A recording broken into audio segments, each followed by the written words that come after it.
Halo, bagaimana kabarmu? Semoga baik-baik saja ya, walaupun situasi Indonesia kita sekarang ini lagi kurang baik. Beberapa hari terakhir, aku pulang ke rumah tuh udah jam 8 sampai jam 9 malam. Dan seharian tuh hampir setiap hari ngomong terus dari pagi sampai pulang. Sehingga suaranya habis, seperti kamu bisa dengar sekarang. Gara-gara itu aku baru bisa rekaman lagi hari ini. Hari ini udah mulai pulang lebih awal. Sebenarnya ada banyak cerita yang pengen ku bagiin 5-6 hari terakhir. Tapi yang paling menyita perhatian sekarang justru yang baru aja terjadi. Pas pulang dari kantor tadi, aku kan naik motor. Kepikiran badan tuh udah capek banget. Daripada harus masak lagi di rumah, aku mutusin untuk beli makan. Jadi aku beli nasi kotak dan sempat singgah ke Indomaret buat beli minuman. Selesai belanja, aku kan balik ke parkiran. Ternyata nasi kotak yang gue gantung di motor hilang. Kebetulan parkiran Indomaret yang ini ada tukang parkirnya. Jadi aku bingung kenapa masih bisa hilang. Aku tanya sama tukang parkir itu, "Pak, tadi lihat nggak di sini ada kantong kresek yang saya gantung di motor?" Dia bilang, "Oh iya, dia ada lihat. Kayaknya isinya makanan ya." "Iya," aku bilang. "Di mana ya Pak ya itu?" "Tadi ada anak kecil ngambil. Terus saya lihat kayaknya dia kelaparan.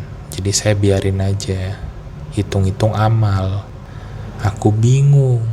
Kan itu nasi kotak punya aku ya. Kalau dia mau beramal, ya udah beramal pakai barang dia gitu. Kenapa ini tukang parkir malah beramal dengan nasi kotakku? Bingung aku di situ. Dan bapak tukang parkir ini bukan hanya masih berani minta uang parkirnya, dia bahkan minta THR, katanya karena udah dekat Idul Fitri.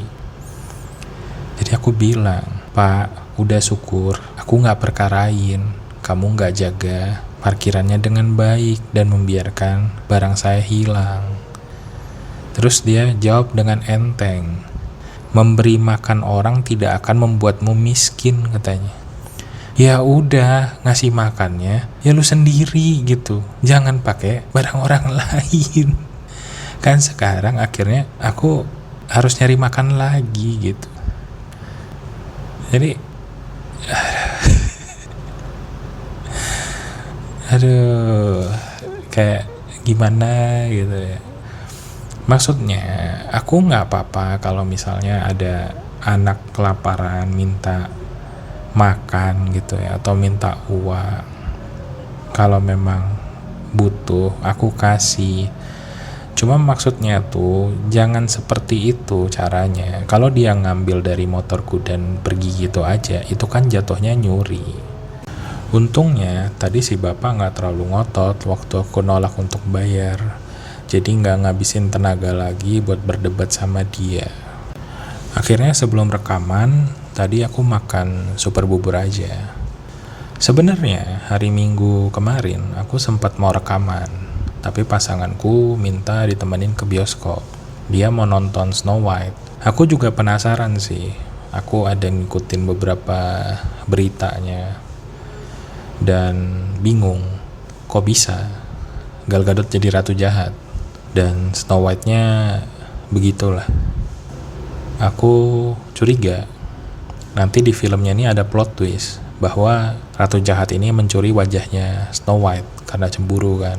Jadi nanti di endingnya yang untuk mengejutkan semua penonton, ternyata Gal Gadot Snow White-nya. Ternyata tidak.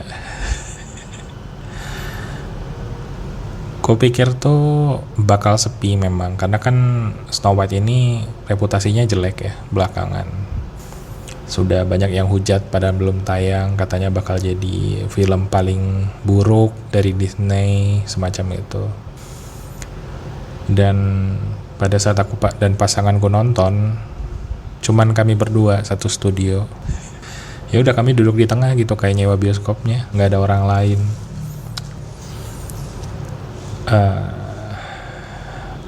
aku gimana ya review film ini ya.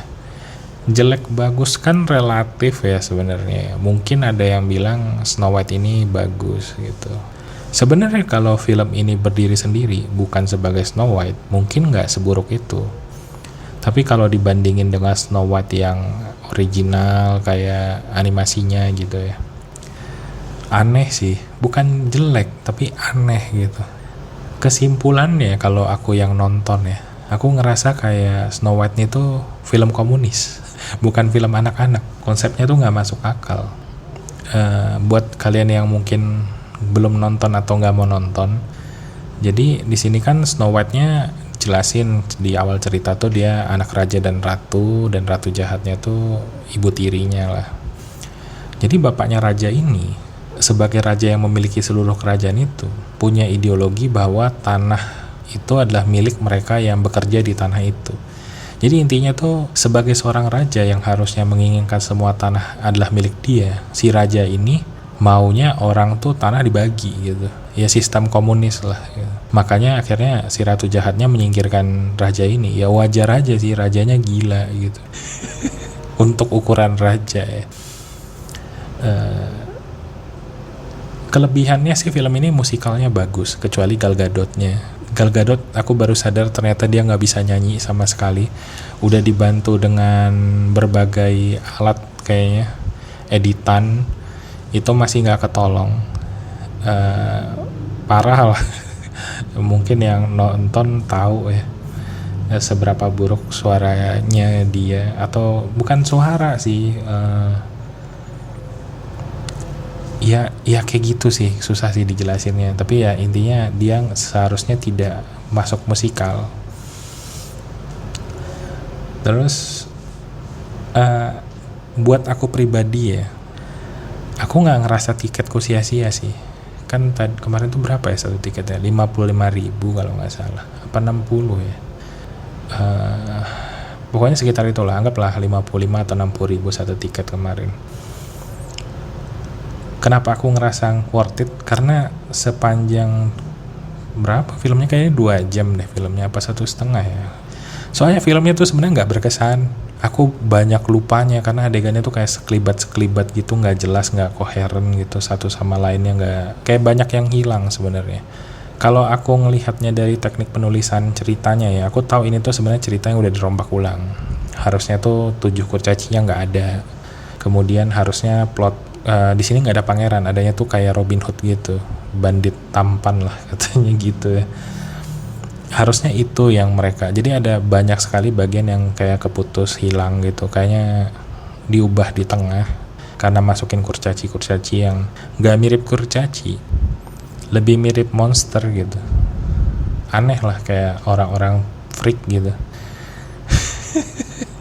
Jadi aku nggak ngerasa nonton Snow White, aku ngerasa kayak nonton ya apa ya, knock off-nya gitu loh, versi parodinya gitu ya. Karena memang ceritanya tuh nggak kayak Snow White asli gitu, nggak, beda banget gitu. Jadi kayak tentang perjuangan, tentang feminisme gitu-gitu lah, yang beda banget lah sama sistem apa plot utamanya Snow White yang asli. Karena plot utama Snow White itu kan harusnya kecemburuan. Ratu jahat itu cemburu sama kecantikannya Snow White. Kecemburuannya itu tuh membutakan dia sampai dia membunuh anak tirinya itu.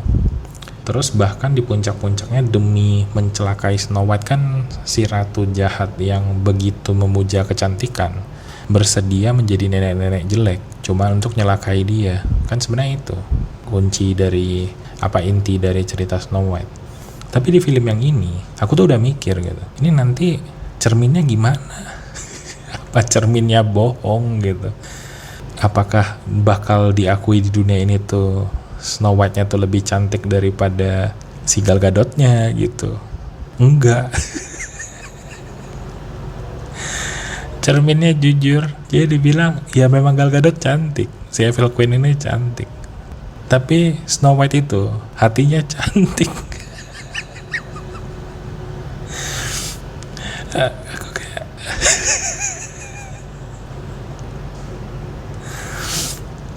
standar ganda. Gue pikir kayak pertanyaannya apa gitu.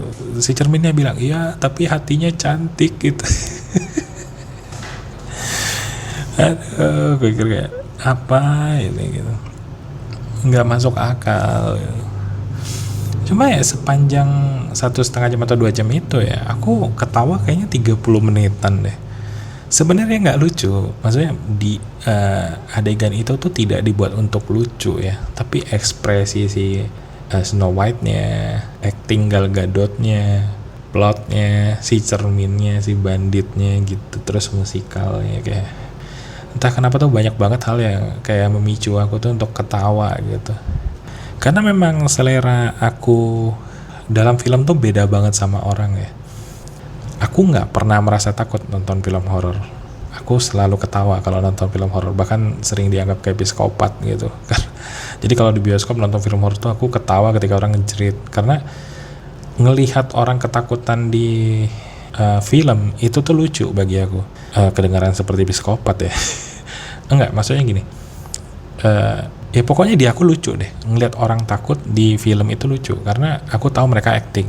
Itu bohongan gitu dan dibuat-buat, pokoknya entah kenapa lah aku ngelihat itu lucu aja. Dan cara aku mikir ketika ngeliat film itu mungkin beda sama orang. Makanya di Snow White itu lucu, kayak ini mah film komunis gitu. Ini kenapa hunternya, jadi ada pemburu kan, pemburunya tuh jadi kulit hitam, terus kayak aduh, gimana aku menyampaikan ini supaya tidak terdengar rasis ya, tapi kayak plot mereka tuh maksudnya bikin dia penting kan, tapi jadi kayak stereotipnya orang kulit hitam gitu loh. Susah dijelasin sih di film itu, tapi aku bertanya, ini kenapa mereka pakai orang kulit hitam kalau plotnya gini? Apa memang sengaja ini untuk itu gitu? Terus juga di antara bandit-banditnya tuh ada satu perempuan kulit hitam yang sering muncul tapi nggak ada dialog. Sekalinya ada dialog tuh nggak koheren, kayak ngedumel nggak jelas gitu, kayak apaan sih? Terus akhirnya ada satu banditnya juga orang cebol gitu, dwarfish apa sih? Aku nggak tahu lagi nama Indonesianya apa ya. Dwarf di Indonesia tuh apa sih? Orang cebol kasar nggak ya? Tapi maksudnya kayak ucok babai gitulah gitu. Ada satu di sana. Jokesnya tuh kayak saking nggak lucunya lucu gitu loh, anti jokes gitu. Jadi banyak banget di sana tuh. Mereka nggak minat lucu, jadinya lucu. Mereka ngelucu, saking gak lucunya lucu gitu. Terus nggak tahu sih, tapi kalau orang punya selera humor yang sama denganku ya, harusnya menikmati sih nonton itu. Jadi kan sempat dibilang wah kayaknya $1 juta pun nggak dapetnya. Enggak juga lah, aku pikir pasti $100 juta masih dapet lah, karena kan ada yang bawa anak-anak gitu kan. Karena kan gak semua orang tua mencintai anaknya, ada yang membenci anaknya sendiri. Jadi bawa nonton film kayak gini. Aduh, aku bahkan gak bisa ingat penuh nih ceritanya, tapi setiap kali aku berusaha ngingat tuh ada aja adegan yang bikin aku ketawa gitu. Aduh, bentar, ambil napas dulu. Tapi pasanganku nggak seperti itu. Dia berkali-kali ngajak aku, udah deh walk out aja gitu, keluar. Aku bilang bentar, lucu ini lucu. Masih mungkin nih plot twistnya keluar gitu. Tapi gila sih, aku ketawa sampai sesak napas tuh memang yang di adegan cermin sih. Cerminnya bilang kayak, ya dia mah hatinya cantik gitu. Hatinya. Aduh, aku kalau jadi aktornya tersinggung loh, kok skripnya diganti gitu. Ya nggak ada adegan, kayaknya nggak ada deh adegan Gal Gadot cemburu sama kecantikannya si Snow White-nya gitu. Tapi harus diakui sih dialog apa, actingnya Gal Gadot tuh jelek banget. Kayaknya dulu di film-film yang lain tuh ketolong tuh karena dia tampilnya elegan dan selalu ada lawan main yang lebih kuat ya, kayak di Red Note tuh kan dia ada The Rock, ada Ryan Reynolds gitu. Di sini tuh nggak ketolong. Udahlah dianya gitu, lawan mainnya sama buruknya, figurannya, karakter supporternya juga sama jeleknya, actingnya wah parah lah. Kalau kita ngelihatnya sebagai film musikal sih lumayan, karena suaranya Snow White-nya bagus. Katanya memang dia penyanyi sih ya. Aduh, aku menahan diri untuk tidak ketawa terus nih. Bentar. Barusan aku potong dikit sih gara-gara tadinya terlalu lucu, jadi aku tadi ketawa ada 2 menit, jadi aku pause dulu. Jadi menurut aku kalau disuruh ditanya apakah merekomendasikan nonton film ini, kalau kamu bisa lihat ini bukan sebagai film Snow White tapi sebagai parodinya, bahwa sebagai bootlegnya gitu ya, film yang dibuat memang untuk jelek gitu, kayak B-movie gitu ya, kamu pasti ketawa sepanjang film. Makanya kan sebenarnya kayak komedi, kan ada tragedi seiring waktu itu jadi komedi kan. Bedanya apa sih? Kenapa waktu itu tragedi sekarang jadi komedi? Sebenarnya sudut pandang. Jadi sebenarnya kamu bisa menikmati apapun kalau kamu melihatnya dari sudut pandang yang tepat gitu. Dan ya iya, kayak aku pas di sana tuh kayak ya paling nggak setengah jam lah aku ketawa. Padahal nonton film komedi aja belum tentu selama itu aku ketawanya. Menurutku worth it lah, 50.000 ketawa gitu. Aku kemarin nonton stand up bayar berapa yang terakhir ya, 1 jutaan itu, spesialnya 1,5 jam, aku ketawanya nggak nyampe 2 menit gitu. 1 juta berapa tuh ya, 1 jutaan lah tiketnya ya, jadi worth it lah itu. 55.000 atau 60.000 itu dapat ketawa setengah jam, padahal itu film bukan untuk diketawain ya. Terus apalagi yang cerita? Oh ya, sebenarnya 5-6 hari terakhir tuh sibuk banget di kantor. Kalau kalian dengar Seberkas Santai yang terakhir, anehnya tuh yang agak lama tuh rame loh Seberkas Santai, tapi yang paling baru kayaknya sepi, kayaknya cuma belasan yang denger ya. Gak tau tuh, kadang YouTube bikin aku bingung juga sih. Di Seberkas Santai terakhir aku udah bilang bahwa gara-gara IHSG turun, kantorku kena dampak lah, ada masalah dikit gitu. Sebenarnya paling berdampak bosnya, owner perusahaan aku, bos Tommy. Dia floating loss namanya, jadi asetnya nyusut dan itu nilainya miliaran gitu, bahkan kayaknya puluhan miliar gitu. Dan selama 5-6 hari terakhir kami berusaha untuk membalikkan itu kembali lah. Tapi gara-gara pemerintah ini tidak suportif ya. Kalian mungkin aku nggak tahu sih, tapi kalau kalian paham, undang-undang yang dirilis sama pemerintah ini ngaruhnya, dampaknya besar banget sama ekonomi, investor, bagaimana asing melihat kita. Jadi perusahaan yang di multinasional tuh ngaruh, dan sekarang tuh banyak banget berita di luar ya, bahkan Cina pun udah mulai meliput ke masalah kita di sini gitu. Dan ya salah satunya itulah yang bikin kami sibuk. Nah, di tengah kesibukan ini ada masalah. Jadi aku fokus kerja aja untuk memperbaiki situasi ini, sama bukan aku sendirilah, sama teman-teman yang lain. Itu udah butuh fokus, butuh perhatian penuh kan. Tiba-tiba di kantor ada beberapa problem yang mulai dari yang simple sih. Contohnya kayak ormas itu minta THR. Itu sebenarnya tiap tahun. Tapi entah kenapa tahun ini tuh beda. Jadi sebenarnya tiap tahun tuh ada yang minta ke perusahaan kami, ormas gede yang biasalah. Ini udah minta THR ya, nentuin nominal. Tapi memang tiap tahun lah gitu. Biasanya sih bos ngasih aja. Cuma kan dia lagi ya susut lah hartanya. Ada kemungkinan kehilangan puluhan miliar lah gitu. Tiba-tiba diminta.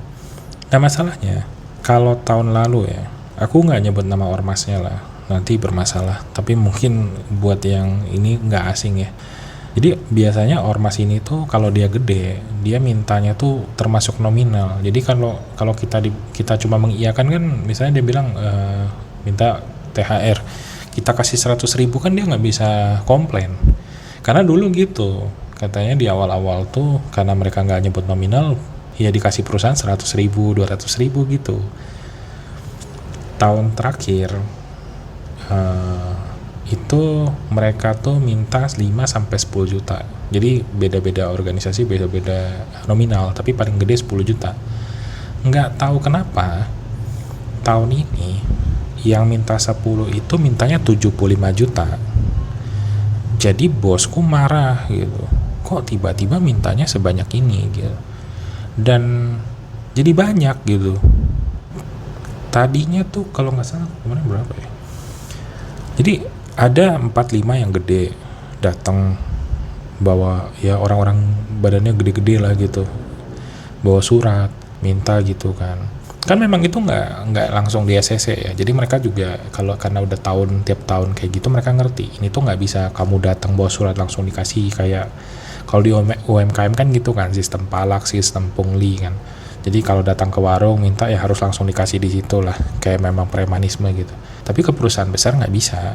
Kalau kamu kayak gitu caranya, kamu bakal dilaporin polisi. Jadi mereka masih mengajuin proposal inilah resmi gitu. Tapi masalahnya tahun ini jumlahnya tuh besar banget.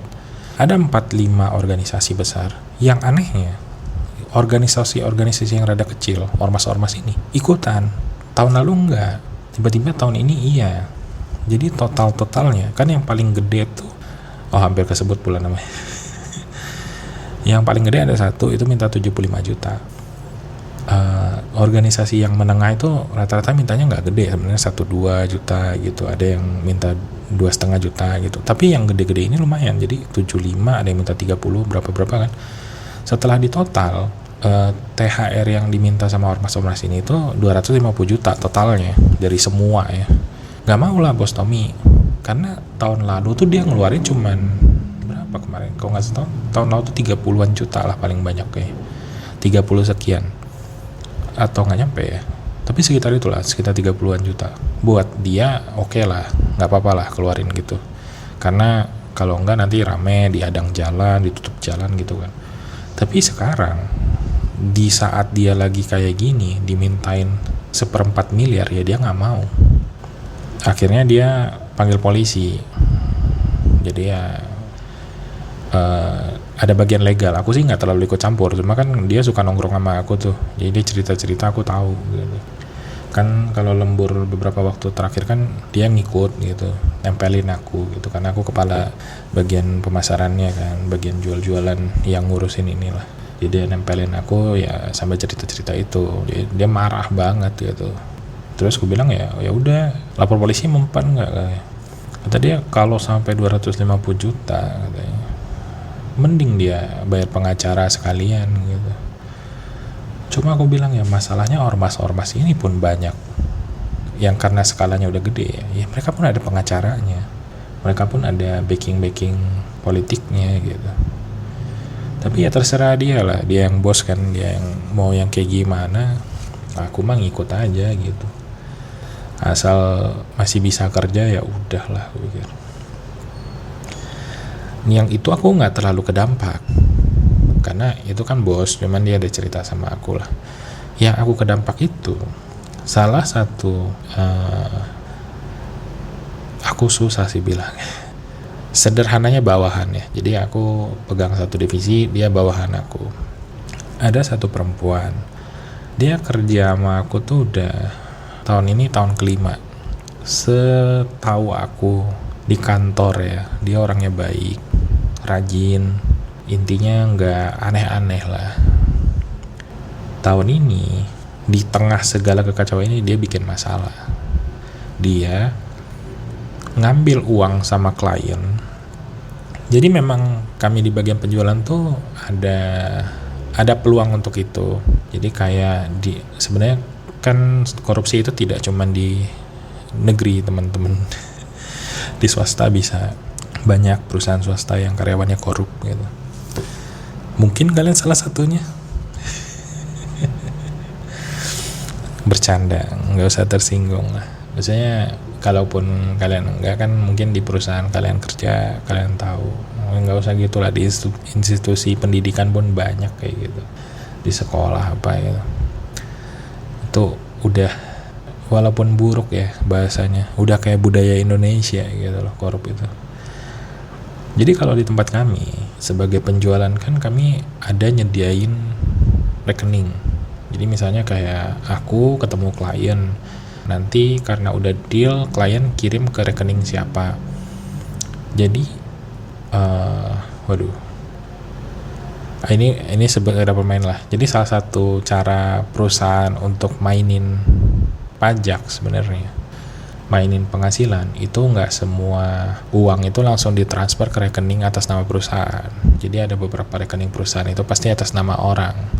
Jadi klien pun nggak heran kalau misalnya orang-orang kayak aku tuh ngasih rekening yang ada nama orangnya, bukan nama perusahaan. Itu udah lumrah lah. Jadi cuman di perusahaan kami itu nggak ada kayak gitu. Dia nanganin satu klien baru, yang klien itu berpikirnya perusahaan tuh bisa kayak gini. Perusahaan kami sama aja, bahwa ada pakai rekening nama orang gitu. Dia ngasih rekening dia sendiri. Tujuannya apa? Nanti dia baru transfer sebagian ke perusahaan. Maksudnya kan kayak gitu. Jadi kalau korupsi di divisi kayak aku gini tuh sistemnya, contoh ya, misal aku ngasih rekeningku, sebenarnya harga barang misalnya 250 juta lah dealnya, tapi aku bisa naikin sama klien tuh 300. Jadi klien taunya bayar 300. Ya udah, klien transfer 300 ke aku transfer 250 ke perusahaan, 50-nya aku ambil. Kayak gitu. Padahal sebenarnya kalau aku nggak ambil 50 ini, perusahaan ada kasih bonus. Cuma kan kadang orang serakah. Jadi ada ngambil jalan-jalan kayak gini lah. Sebaiknya tidak ditiru ya. Ketangkap masuk penjara loh itu. Nah, kalau misalnya prakteknya kayak gitu, yang dilakukan sama perempuan ini, itu masih debatable gitu loh. Masih bisa diperdebatkan. Karena yang penting perusahaan taunya sekian. Jadi selama perusahaan gak dirugiin langsung, dia kan kayak ngambil komisi sendiri gitu. Itu masih bisa diperdebatkan lah sama perusahaan. Yang dia lakukan adalah dia ngasih rekening dia, klien kirim uang ke dia nggak transfer sepeser pun ke perusahaan. Jadi gini, kebetulan ini klien baru dan penjualan dia nggak gede, cuman berapa juta gitulah, tapi di atas 10 sih. Dia kemarin tuh aku tahu dia sempat ngajuin pinjaman. Jadi dia kan sebagai atasannya, aku nanda tanganin ini kan. Jadi sebelum ngaju ke administrasi keuangan harus lewat aku dulu. Jadi dia mau ngajuin pinjaman karena dia mau mudik sama suaminya. Jadi suaminya tuh memang baru di PHK. Kan tahulah, baca berita ya, banyak perusahaan yang tiba-tiba PHK karyawan. Perusahaan suaminya kena dampak gitu. Jadi dia mau mudik. Tabungan dia nggak cukup. Aku nggak mau tahu lah kenapa. Gaji kami tuh nggak kecil. Cuman ya udahlah, masing-masing orang punya masalah, masing-masing orang punya cara ngelola keuangan gitu. Dia bilang dia nggak punya cukup tabungan, jadi dia mau pinjam ke perusahaan. Jadi nanti sistemnya potong gaji atau dari komisi dia penjualan tuh dia potong lah gitu. Kan aku ngeliat pinjaman dia nggak terlalu gede, ya udah aku ACC, dari akunya ACC. Tahu-tahu di keuangan itu nggak tembus. Karena ternyata banyak yang minjem, bos kasih limit lah. Jadi sebenarnya waktu itu dia kepinjam. Jadi kayak aku disampaikan ke divisi aku bilang sama dia, perusahaan lagi nggak bisa ngasih, bisanya sekian, kamu mau nggak diambil sekian? Anehnya dia nggak mau. Jadi kalau segitu katanya nggak cukup, nggak jadi apa. Gue bilang maksudnya kan setidaknya ada dari perusahaan, dan kan supaya potongan kamu nggak berat juga, jadi ambil aja sekian. Jadi cuman dapat 1/4. Jadi kalau misalnya dia minta 10, katakan cuman dikasih perusahaan 2,5 waktu itu. Tapi dia mutusin untuk nggak ambil. Oke, ya udah, aku pikir mungkin dia mau minjem dari yang orang lain atau apa gitu kan. Ternyata dia ngelakuin ini. Ketahuannya dia tiba-tiba nggak masuk. 2 hari, terus klien dia nelpon ke satu karyawan lain terusin ke aku, katanya udah bayar, udah transfer, tapi barang tidak datang. Seperti itu. Cari tahu itu ribet banget sih, harus nyari dia segala macam, dan akhirnya singkat cerita ya, ternyata dia maksudnya tuh memang mau ngambil fee dikit. Dia mikirnya uang itu mau dia putar di judi online. Ketika jadi lebih banyak, dia tetap transfer ke perusahaan. Dia baru pertama kali ngelakuin itu. Jadi setelah ditangkap, dia ngaku dia melakukan itu supaya bisa mudik. Soalnya suaminya ngotot mereka harus mudik. Kupikir ya, dia bilang gak punya tabungan untuk mudik itu karena kasusnya ternyata uangnya dijadiin judi online kan.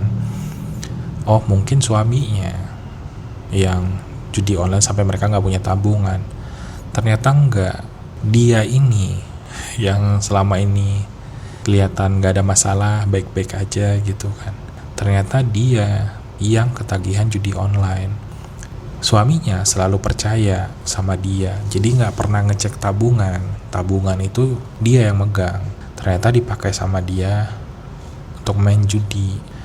Aku pikir ya judi online tuh laki-laki gitu loh. Kan soalnya beberapa yang aku kenal kena gitu tuh laki-laki semua. Aku baru tahu loh ada perempuan yang ketagihan judi online gitu. Kalau judi biasa mah banyak ya. Bibiku apa gitu ada yang gitu suka main kartu, main apa gitu. Judi-judi offline gitu ya. Kan ada lah main-main biasa gitu. Gaple apa. Tapi baru kali ini loh aku tahu perempuan tuh juga main judi online. Akhirnya tuh sebenarnya karena mengingat dia kerja lumayan lama. Kan aku kerja sama dia 5 tahun ya. Sebelumnya dia tuh udah lama juga di perusahaan. Akhirnya bos tuh memberi keringanan untuk tidak bawa ini ke polisi, hanya diberhentikan. Dan karena kerugiannya masih terjangkau, ya udahlah di cover sama perusahaan gitu. Jadi bos bilang ya udahlah, mau gimana gitu. Dia mau dipaksa pun dia udah nggak punya uangnya.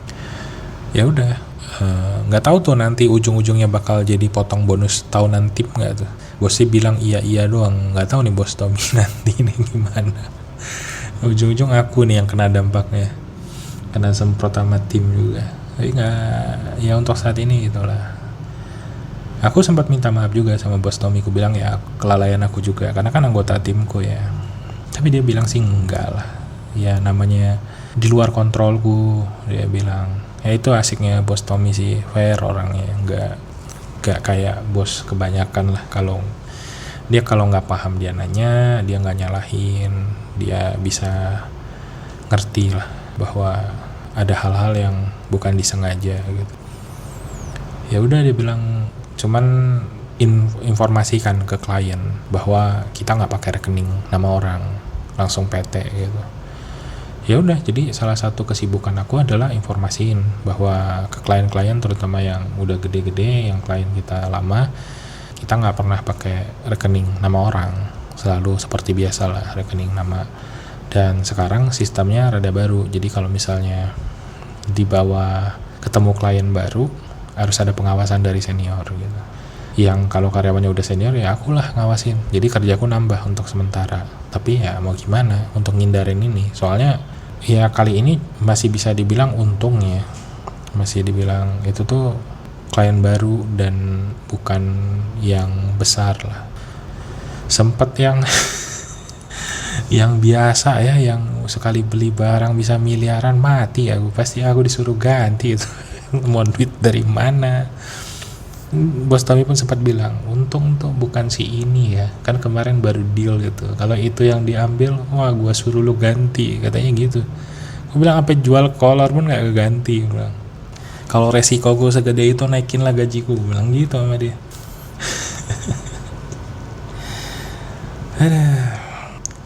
Sebenarnya sih lumayan banyak lagi cerita ya, cuman wah udah setengah jam lebih juga.